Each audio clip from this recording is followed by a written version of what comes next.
With the dark times of the Empire upon us and the fall of the Jedi Order, it's my responsibility to keep the files of the great Jedi Archive safe and in good repair, in the hope that one day the dark side will be defeated and balance returned. It's not easy surviving on the Rim. As a Jedi on the run, I've got to keep on the move. I'm hoping to make contact with the Rebel Alliance in the... well, it's better that I probably not say, at least where. Today I find myself working as a salvage rat. Yeah, I know. My old master could see me now, floating around like a vulture, picking clean the bones of the dead.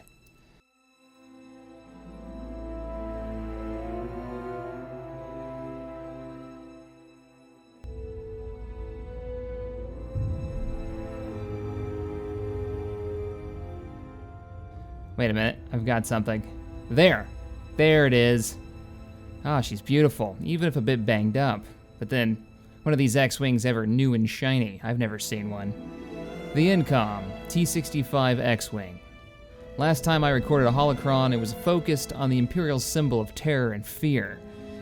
It's only fitting I focus on a symbol of hope and determination, like the old T-65. Way back in the days of the Republic, a starship manufacturer, Incom Corporation, was known for high-end starships.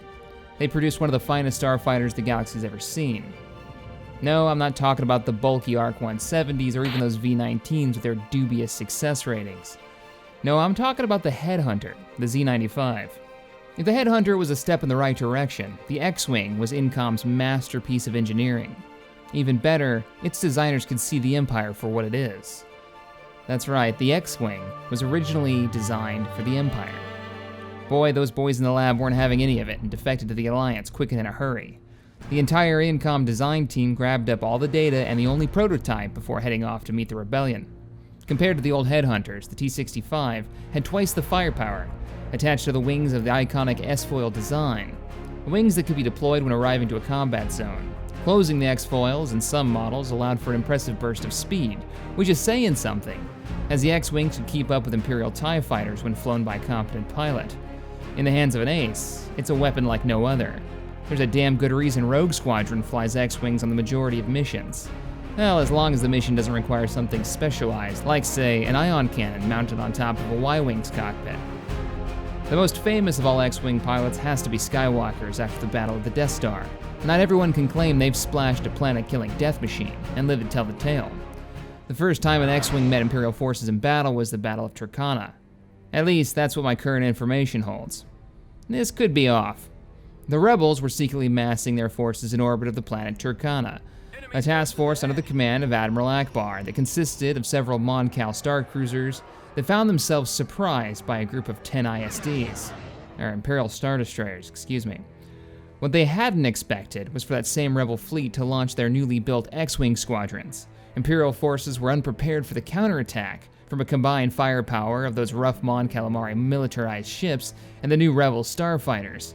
And after the loss of several TIE fighter squadrons and TIE bombers, even a handful of limited TIE interceptors that they were using for combat tests, they were forced to withdraw in order to avoid a major conflict. Wedge Antilles of Red Squadron managed to land 3 kills before he was forced to eject from his X-wing. After the battle, the Rebel Alliance was pleased with the performance of the X-wing and proceeded to manufacture the fighters in greater numbers and enter them into service throughout the fleet. Now X-wing can be seen fighting in every sector from here all the way to the core worlds. The X-wing, in all its versions and variations, has become a symbol of hope and freedom to countless worlds under the ruthless control of the Empire.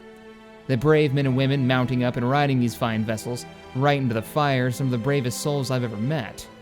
Let's just hope it's enough to someday free us all. Damn, she's almost fully operational even with all her damage.